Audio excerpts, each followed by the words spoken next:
let's now get kick-started with the Money Show. We have with us joining in Mrin Agarwal, the founder director of FinSafe. Mrin, hi, and always a pleasure having you with us on the show. Thanks so much for joining in.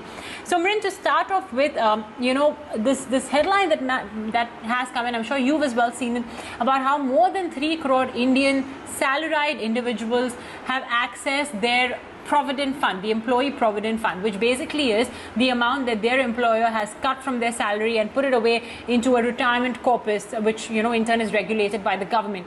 There are otherwise very strict rules on how much you can withdraw from this fund, but now for those eligible employees, they have really been taking out money from this fund because of the cash crunch. Is this unfortunately many don't have a choice, but why is this something that would perhaps make you as a money expert, as a personal finance expert, cringe? Good evening, Mubina. Nice to be here as always.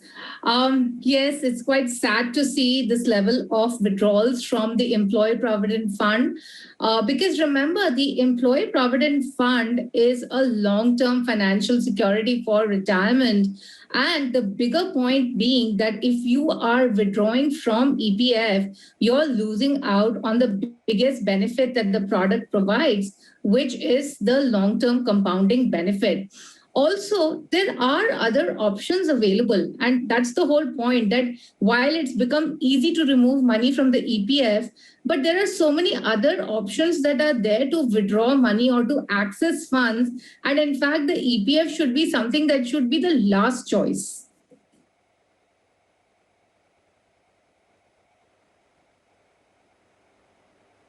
So what are the other options available, Mrin? I mean, if say somebody is facing a cash crunch, but they have, of course, the payments to make, unfortunately, there may be medical expenses, there may be other debt obligations as well, for example, credit card bills, etc.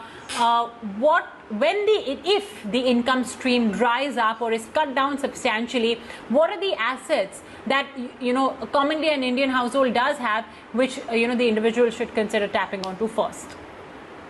Well, we've been talking, especially over the last 1 year, about the importance of the emergency fund and how important this fund is to ensure that you have accessibility to money. So if you don't have an emergency fund, then I think you can also look at withdrawing from fixed deposits or other investments. I mean, of course, we all make investments to meet our financial goals, but then if you are in a dire situation, then you are actually better off removing money from fixed deposits than actually from the EPF.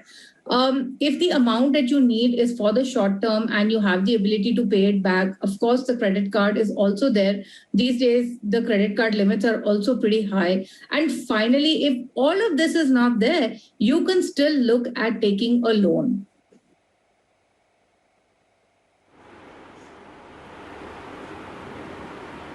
Talking about credit card, Mrin, I mentioned that you said credit card first and then loan. Would you prefer paying certain obligations through credit card rather than taking a new loan? See, I mean, if there's a very dire situation and if you need the money immediately, but as I said, I qualified it by saying that you need to have the ability to pay this money back the next month, right?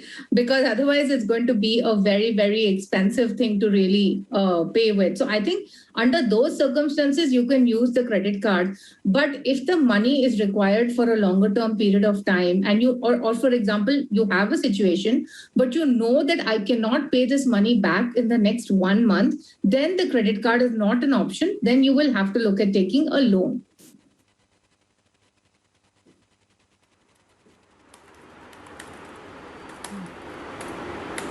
All right. Okay. Well, if you are reasonably certain that, this cash crunch that you are facing temporary in nature, it may just be there for the next 3-4 weeks, but of course, while income may stop, payments don't stop, expenses don't stop. So you have to make certain payments, but you're sure that, okay, 3-4 weeks, income crunch, cash crunch, but after that you are expecting, a sum of money to come your way, then perhaps a credit card could be a good option to tide over it. But ensure then that you pay the credit card bill on time and do not delay, because the penalty, the interest charged by these credit card companies is enormous. Let's talk about loan, Mrin. What are the different kinds of loans available out there for individuals to be able to procure, to be able to tide over this cash crunch? I remember last year, many banks had introduced something called as a COVID loan. I don't know if it's still a product that's being offered or has it been withdrawn, but seeing as the way people have to foot different kinds of medical bills as well today, which are enormous in size, what are the different kinds of loans available which you'd recommend individuals could consider? Well, firstly, you can look at a loan against fixed deposit. I mean, of course, that's depending on the amount of fixed deposit that you have. But loan against fixed deposit is easy to get because you can just do it online in your bank account. The interest rate is 0.5 to 2% higher than the interest rate on the fixed deposit. And you can get almost 90% of the deposit amount as a loan. So I would say that loan against fixed deposit would be my first option, followed by loan against gold. As we all know, Indian families have a lot of gold, which is honestly not being used in any manner. I think it's good to put that gold to use. Of course, the only thing is that you will have to approach the bank and you will have to take the gold and, physically go and give the gold to the bank. But gold loan is another option which is available between 9 and 12%. And you can get up to 75 to 90% of the value of the gold as a loan amount. And further, you can get it for a longer term period, up to 3 years as well. So I think loan against gold is another option.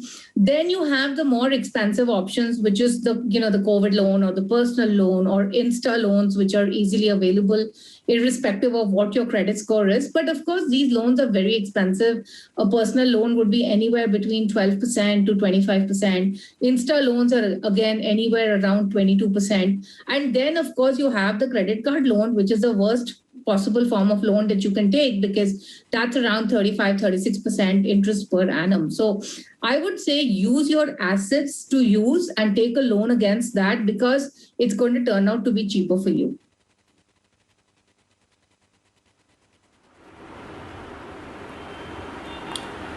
Okay, understood. What about gold, Mrin? Because the fact that we Indian households are so rich with gold, it could be token, the coins, etc., that we get on special occasions, or the ancestral ones, and then of course the really smart ones also have ETFs, etc., lying with them. Gold, in fact, has rallied as well quite a bit right now. I think we are back at 50,000. Is that something as well that individuals could consider, perhaps overtaking a fresh debt obligation, which may come in the form of credit card or loan? Yes, I mean, if you're saying sell off some bit of gold, why not? Because again, gold is always bought for that rainy day and always bought for that difficult period, right? And so why not? I mean, of course, you can take a loan against it. Even against the sovereign gold bond scheme, you can actually take a loan. It's not all that expensive. But yes, you can always look at exiting some of your gold holdings, which could be even physical gold, in order to tide over this period. And I mean, honestly, at this point in time, I think it is important to take care of the emergency in such a way that you're not burdened more, So see, what happens is that by taking loans, you're going to have this interest burden, and which is going to be there for a long period of time. So you really need to evaluate that, should I exit my investments? That way I don't have further burden, at least of interest, or do I want to take a loan? I would veer towards exiting some of my investments.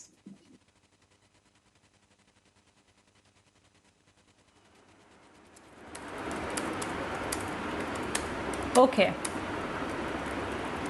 All right. Now, this, of course, we are talking about those individuals who unfortunately had to bear the brunt. We are still not out of the woods, unfortunately. We don't know what shape or form COVID could take from here on as well. So if I have to brace for the potential of any income cut coming my way, what steps can I take so that the impact of that is minimized, Mrin? I think it's very important to think of being debt free. So if your income is getting, if your income is falling or it's getting reduced for whatever reason, it's still important to focus and pay off the loans first and become debt free, because remember, the interest at the end of the day is the cost that you're paying. So you're better off without that than with that. Of course, you'll have to cut down expenses, right? That's the only way you can look at even saving more. But I think these two are the main things that one really needs to look at. And if you haven't got an emergency fund till now, I think it's high time you start building one. Start with at least having 3 months of expenses kept aside in this fund and look at building up this fund slowly to 6 months of expenses.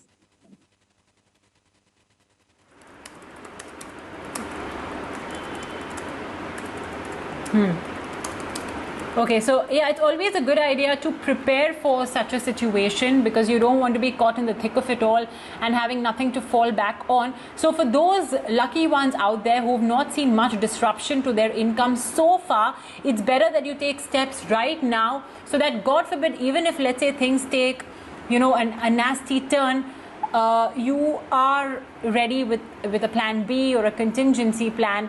And it sort of saves you from the worst effect of the crises. Now, Mririn, you mentioned about, and I want to get back to that point of taking an emergency loan or borrowing from a financial institutions to tide over a cash crunch. Now, we say that a certain amount, your debt, the obligations that you pay for should not exceed a certain percentage of your income. But these are extraordinary circumstances. So what if that happens? Because I've had to take a loan in order to perhaps pay off another debt obligation or to pay off medical expenses or whatever it is. Is it okay for it to, cross those certain ratios or levels? Because these are extraordinary circumstances. Yeah, I think it's okay as long as it's long term. So normally we recommend out of every 100 rupees that you take home as income, 30 rupees can get into EMIs. Now, if that 30 is going to become 50, which might be the case at this point in time, I think it's okay for the short term. Obviously, you'll have to cut down big time on expenses. I mean, you really cannot afford any non-essential expenses. And again, you'll have to have a huge focus towards repaying these loans at the earliest.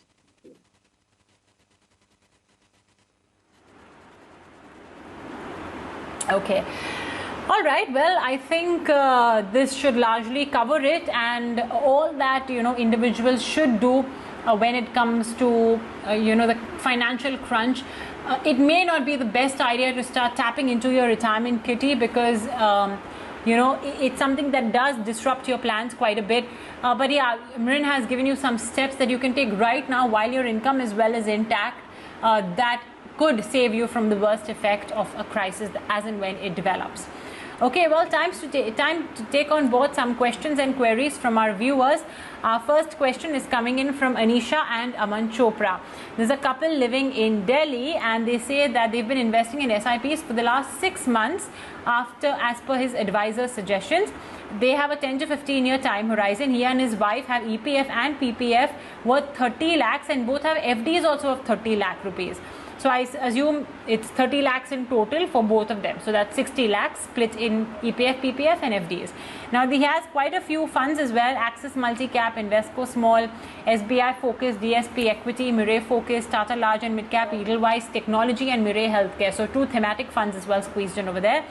He says we recently deployed a lump sum of 5 lakh via STP in the above funds, the ones that I mentioned, and carried out STP of 10,000 in Invesco Liquid, Tara Liquid, Mirae Cash Management. And he's given the split as well. It's about 1.25 lakhs in all of these funds. He wants to know if he should continue with these mutual funds, and he also has another 5 lakh rupees that he can deploy. So how should he go about that? And he's asking you, Mririn, if he should perhaps include more debt funds in his portfolio. He's already contributing 10% of his portfolio towards EPF and 10% towards PPF. I think it's a good plan really that he's put forward with STPs and everything. So he's making the most of the financial instruments available there. Mririn, overall, what do you think? And the good thing is that they have a good 10-15 years in front of them. Yeah, I think he's kind of thought through it. And I don't think that he needs to increase the debt exposure, because he's already got the EPF, PPF and the fixed deposits as well. So I don't think that he needs to do anything out there. And I think he also mentioned about emergency cash, which he can use the fixed deposits for the emergency cash. Now, with respect to some of the investments that he's done, so like the Invesco fund or For example, the Mirae Healthcare or the Edelweiss Fund, a lot of these funds are actually very new funds. They're only 2 to 3 years old. So I would say, while I'm not in favor of sectoral exposures and thematic exposures, and I've been on your show many times and said this in the past, that I always believe it's better to be in the diversified funds. But given that these funds have had a good run, I think you should look at holding them for some time and then maybe look at doing profit booking. And I think the focus of, in his portfolio should really be on the more diversified funds, which is, for example, the DSP Equity Opportunities Fund. He has the Invesco Fund as well. The Tata Large and Mid Cap is an okay fund. It's doing okay. It's not doing that great. But I think he should really focus on some of these, larger funds that he's got, like the Axis Multi-Cap, SBI Focused, Invesco, DSP. Just focus on these basically.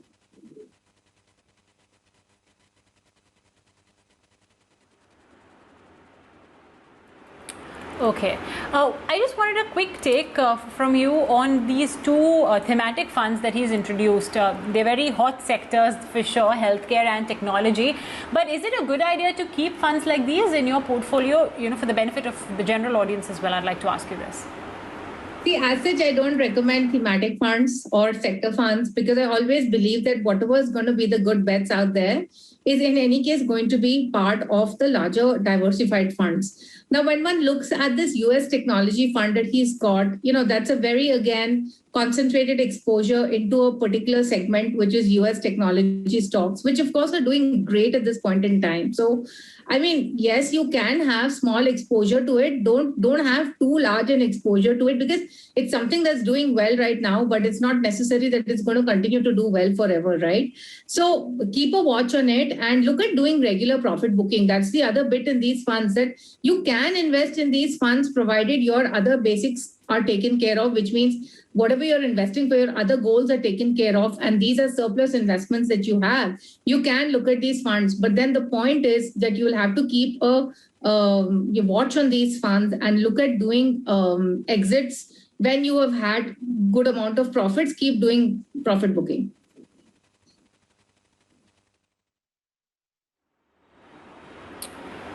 Okay.